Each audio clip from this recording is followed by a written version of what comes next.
السلام علیکم ورحمۃ اللہ وبرکاتہ۔ آج انشاءاللہ ہم اسم مصدر کے بارے میں پڑھیں گے کہ اس کے بنانے کا کیا طریقہ ہے، پہچان کیا ہے، اور قرآنی مثالیں اس کی پیش کریں گے تاکہ اسم مصدر کو سمجھنے میں آسانی ہو۔ اسم مصدر کیا ہے، اس کا ترجمہ کیا ہے، اس کو کیا تعریف ہے اس کی۔ اسم مصدر وہ اسم ہوتا ہے کہ جس سے کسی کام کے ہونے کے عمل کو بیان کیا جائے۔ مصدر میں کوئی زمانہ نہیں پایا جاتا۔ ہر فعل کا ایک مصدر بھی ہوتا ہے جو کہ ہمیں ماضی اور مضارع کے ساتھ یاد کرنا ہوتا ہے، یعنی کہ ایسا اسم کہ جس سے کسی کام کے ہونے کے عمل کا تو پتہ چلے لیکن اس میں زمانہ نہ پایا جائے، مطلب ہم اس کا ترجمہ کریں تو اس میں زمانہ ماضی، حال، مستقبل یا امر کا ترجمہ نہ ہو۔ اور ہر فعل جو ہوتا ہے قرآن پاک میں جتنے بھی افعال استعمال ہوئے ہیں ان کے پیچھے کوئی نہ کوئی مصدر ضرور ہوتا ہے۔ جب ہم ابواب کو یاد کرتے ہیں، مثلا ثلاثی مجرد 3 حرفی فعل جو ہے اس کے جو 6 ابواب ہیں ان کو ہم جب یاد کرتے ہیں، یا پھر ثلاثی مزید فی کے جو 8 ابواب ہیں ان کو ہم یاد کرتے ہیں، تو ہم اس کے ماضی اور مضارع کے ساتھ اس کا مصدر بھی یاد کرتے ہیں، ٹھیک ہے۔ اگر وہاں پر ہم مصدر کو یاد کر لیں تو ہمیں بہت زیادہ آسانی ہو کوئی بھی فعل دیکھ کر اس کے مصدر تک پہنچنے کی، اور ہم اس کا ایزیلی ترجمہ بھی کر سکیں۔ مصدر سے کئی اسماء مشتقہ اور افعال نکلتے ہیں، یعنی کہ مصدر ایک ایسی چیز ہے، آپ یوں کہہ لیں کہ مصدر ایک چشمے کی طرح ہے، کہ مصدر ایک سمندر کی طرح ہے کہ جس کے آگے کئی قسم کی نہریں اور دریا نکل رہے ہیں۔ جو نہریں ہیں وہ اسماء مشتقہ کہہ لیں، اور جو دریا ہیں وہ افعال کہہ لیں۔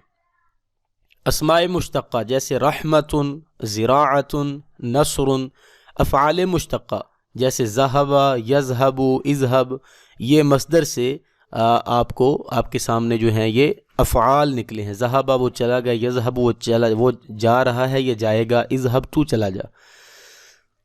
آگے اس میں مصدر جو ہے اس کے بھی کئی اوزان ہیں، اس میں مبالغہ کی طرح، اس میں صفت کی طرح، جس طرح کہ آپ دیکھ سکتے ہیں فعالۃ، خلافۃ، یہ مصدر ہے، اور اسی طرح منصب کو بیان کرنے کے لیے استعمال ہوتا ہے، جیسے زراعت، اور اسی طرح حرکت کو بیان کرنے کے لیے فعلان، خفقان، دھڑکنا، ٹھیک ہے، جولان، گھومنا۔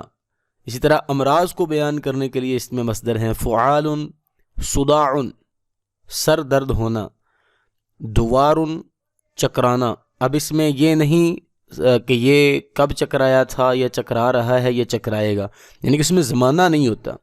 اور اسی طرح رنگوں کو بیان کرنے کے لیے مثلا فعلۃ، حمرۃ، سرخی، صفرۃ، زردی، یہ اس میں مصدر کے کچھ اوزان تھے۔ اس کے علاوہ مزید اس میں مصدر کے اوزان عین کلمے کی حرکت کے اعتبار سے یہ آپ کے سامنے ہے۔ ساکن العین مصدر، یعنی کہ ایسا مصدر کہ جس کا عین کلمہ درمیان والا حرف جو ہوتا ہے وہ ساکن ہوتا ہے۔ علم، رحمت، دعوی، میزان، رحلت۔ مفتوح العین مصدر، جن کا عین کلمہ جو ہے وہ فتح والا ہوتا ہے۔ طلب، مرض، یہاں پر آپ کی اصلاح بھی ہو سکتی ہے، اکثر ہم طلب کہہ دیتے ہیں اور مرض کہہ دیتے ہیں، درجہ کہہ دیتے ہیں، صدقہ کہہ دیتے ہیں۔ تو طلب، مرض، درجۃ، صدقۃ، یعنی کہ ان کا عین کلمہ جو ہوتا ہے اس کے اوپر زبر ہوتی ہے، زیر یا پھر وہاں پر سکون نہیں ہوتا۔ مکسور العین مصدر، ایسا مصدر کہ جس کے عین کلمے کے نیچے زیر آئے۔ کذب، سرقۃ۔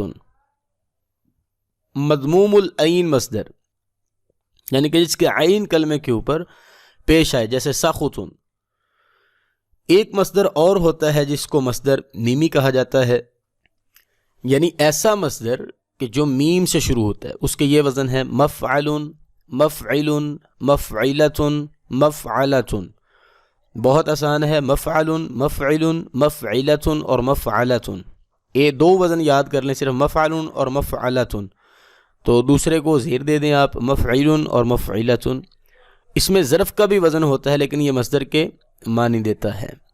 تو یہ تھا آج کا ہمارا سبق کہ جس میں ہم نے مصدر کے بارے میں مکمل طور پہ سیکھا کہ اس میں مصدر کون سا ہوتا ہے اور اس میں مصدر کے کون سے اوزان ہیں اور مصدر کی کتنی اقسام ہوتی ہیں اور اس کا ترجمہ کیسے کیا جاتا ہے۔ تو امید کرتے ہیں آپ کو ہماری یہ ویڈیو بڑی پسند آئی ہوگی۔ اب نیکسٹ جو ہے وہ ہم اس میں مصدر کی قرآنی مثالیں اور اس کا مختصر سا مزید تعارف دیکھیں گے اگلی ویڈیو میں۔ ہمارے ساتھ رہیے گا، ملتے ہیں نیکسٹ ویڈیو میں۔ السلام علیکم ورحمۃ اللہ وبرکاتہ۔